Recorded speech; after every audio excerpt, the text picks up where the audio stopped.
Hello and welcome to the first episode of the Gaming Roundtable. I'm your host Newton13, and with me today will be Raijin and possibly some other special guests as well. Just keep watching. This month's game will be my personal favorite, one of my favorites. That'd be Streets of Rage 2.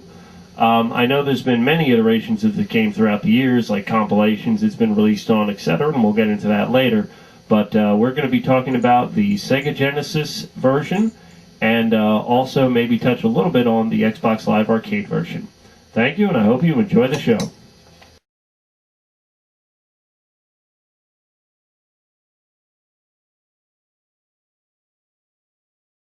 God EQ2, Half-Life 2, and Warcraft makes me drool are now played. Just play. Go questing. I'm kind of busy. The best expanding game. Thanks to drool are now played. Just play. Go questing. You're getting on my nerves. The best expanding game. Click. Kill somebody. Kill somebody. When insane, let's kill somebody. Meeting game to kill somebody. Okay, this question is for you, Raijin. What did you think of the graphics of Streets of Rage 2, and how do they hold up today? The graphics of Streets of Rage 2 back then were actually really well done for 16-bit graphics on the Genesis. There's a lot of attention to detail, the shadows, basically all the silhouetting of pretty much all the clothing design was actually really well done. And how it matches up today, well, of course it can't match up today of like the 360, the PS3, and the graphics of that, especially like Gears of War, Ratchet and Clank, anything like that. It's on the systems nowadays. But back then, it was still one of the better looking titles. For graphics, I'd give the Streets of Rage 2 graphics a 4 out of 5. And now Newton13, same question. Graphics, how do they hold up today? A very great looking game for its time, and actually they even did a little bit of graphical enhancement on the 360 version. If any of you people are using emulators out there, which by the way, you bastards, you can see that an enhancement in graphics does occur, and the sprites actually pop a lot better than they did back then. Now, how they hold up today to other fighting games, I mean, that's a tough call, because honestly, there hasn't been a lot of fighting games released that really compare to Streets of Rage, both in terms of gameplay. But in terms of graphics, I'd say they don't really hold up. I mean, it's kind of tough for 2D sprites to compete with 3D polygons and how realistic they can really end up looking. But for their time and overall, I think it's a really good-looking game. So as far as the graphics go, I got to say a 3 out of 5. The second question for Raijin, the gameplay. How does it hold up today? Did it play well back then? And if you picked up Streets of Rage 2 today, would you still play it all the way through? You can't really change the simple formula, side-scrolling beat 'em up with 4 characters and some special moves. I mean, some of the gameplay was a little bit broken. I mean, you could just use Axel for the entire game and double tap forward punch and have a one-shot kill uppercut or half-shot kill on bosses. And so basically, the gameplay was well done for the time, and if I actually managed to find a cartridge version of it, I would definitely play it through all the way. Or if I just wanted to play through it on the 360 on the re-enhanced version, then yeah, I'd definitely play through it again. Gameplay, I'd give Streets of Rage 2 a 3 out of 5. Same question for Newton13. How's the gameplay, Streets of Rage 2? That's one of my all-time favorite beat-em-ups. I mean, Streets of Rage 3, I know it came out slightly afterwards. You know, it had better graphics, more characters. But overall, I think the second one, much like a few other games that I played, is definitely the best in the series. I was a little reluctant because I noticed that the police backup that you had in the first one seemed to kind of disappear. But the gameplay itself was rock solid, and if I were to play it today, I would definitely replay it. In fact, it's on Xbox Live Arcade. If you have an Xbox 360, I definitely recommend you download this game. It's great. It was as great as it is back then. Even better today with Xbox Live, you can play online multiplayer on top of it. So just a solid game all around. I definitely recommend it. So far as gameplay goes, a 4 out of 5. Raijin, this is another question for you. It has to do with the sound of the game. What did you think of the sound, and how does it hold up today? The music was really good. It had a really good techno rock combination soundtrack, which was really well done. Some of the sound effects sounded a little choppy though. Like some of the attacks, there seemed to be a little bit of fuzziness in the noise quality. Well, this is because of the Genesis version I was playing. I haven't got a chance to try the Xbox Live Arcade version of it, so I can't really judge that version though.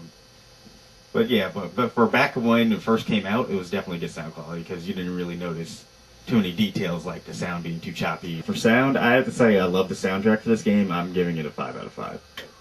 And Newton 13, same question. Music, sound. It had a great soundtrack. I mean, I was a big fan of it. I do admit that the Genesis version, because of the technical limitations, it wasn't always the smoothest sounding. But I got to tell you, you know, even though the Genesis had very limited, like a very limited soundboard, it could really crank out some great music. And Streets of Rage 2 is another example of great sound that came out of it despite its limitations. On top of that, if you don't like the soundtrack, and you know, shame on you, but if you don't like the soundtrack on the Xbox Live version, you can put in your own. So hey, why not? I gotta say, for the sound, overall, a 3 out of 5. Okay, last question, Rajan. Regarding fun tips of the game, is there anything you can tell our viewers out there that they might not know, or even just some fun stuff that'll get you through the game? Fun tips for Streets of Rage 2? More like easy tips, but to make the game a lot easier, just if you're using Axel, double tap forward attack for uppercut that one-shots anything. Skate uses dash attacks to pretty much go through anything. Do not use Blaze. Blaze sucks total ass in Streets of Rage 2. And Max, just jump, drop kick to take up half the screen and kill all the weaker enemies in the game. And Newton 13, any fun tips from you for Streets of Rage 2? Here's a couple of fun tips for you. My favorite character is definitely Axel in that regard. So, you know, do a couple of punches and do tap forward twice and hit punch. That'll give you an uppercut, or in the case of the Xbox Live version, it's forward X. I believe the Genesis version forward A. Max has this ridiculous slide that takes up half the screen, as well as his drop kick. He might be slow, but he's extremely powerful and can get you through in even the toughest of difficulties. I honestly wouldn't play as Blaze. I gotta agree with Rajan. She's just a terrible character. She does not do anything useful.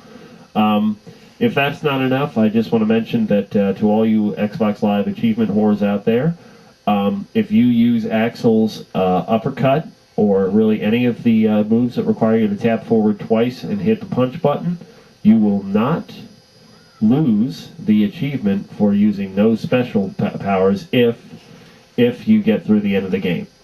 So you still get the achievement. That's right, achievement unlocked.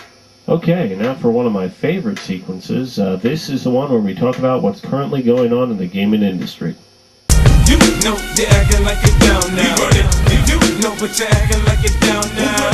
You know they're acting like it's down now. You know but you're acting like it's down now. Okay, now this month's question is regarding Phil Harrison.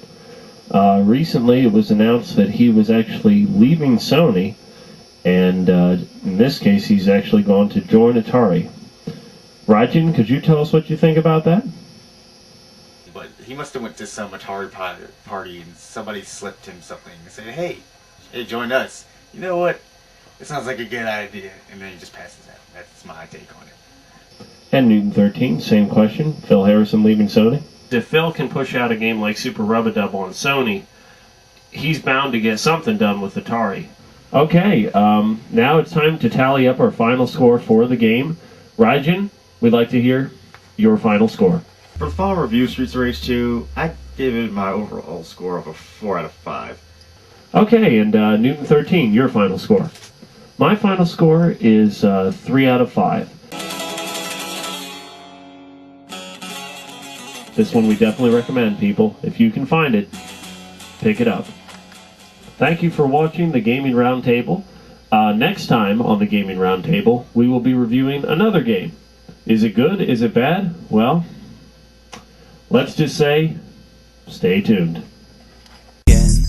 Now everyone get onto the dance pads. On the dance pads. DDR pads. Now everyone just move to the dance pads. Alright, stop. It's loading time. Here, all you gamers, all new crap. Blizzard's back with World of Warcraft, and I don't mean that as in a new face of general grinding medieval themes. This is terrible. This is one of the worst catastrophes in the world.